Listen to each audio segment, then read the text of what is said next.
Opposition spokesman on education Peter Bunting says he sympathizes with teachers who have to deal with students with behavioral issues. Mr. Bunting pointed to the recent video involving a Pembroke Hall High teacher who threatened to harm a student. He says this, as well as other videos, have been circulating with bad behavior of students on display.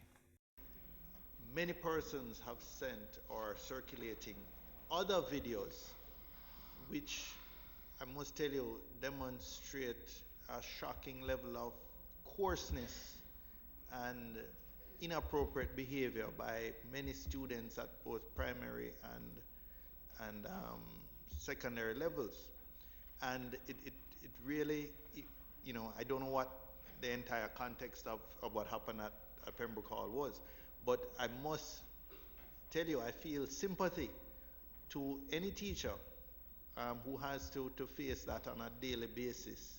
Mr. Bunting added that more serious interventions are needed to address behavioral issues within schools. I think we need some more serious radical intervention to address it. Yes, because I think the sort of approach that we've taken, we're probably being overwhelmed. And there's not sufficient resources to address the behavioral issues. I mean, I've had discussions with teachers that tell me that a lot of the time that they should be spending teaching, they're just trying to manage behavior issues.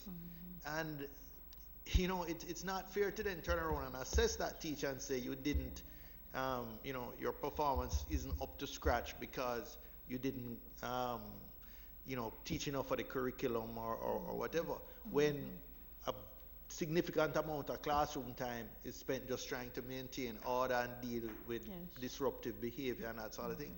In the meantime, Acting Permanent Secretary in the Education Ministry, Dr. Grace McLean, says the schools have several interventions integrated within the curriculum.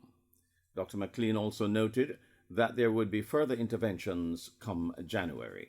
Had island-wide sessions with our board chairs and principals to sensitize them to the understanding of how our children behave and the tips and so on that they can utilize to engage them.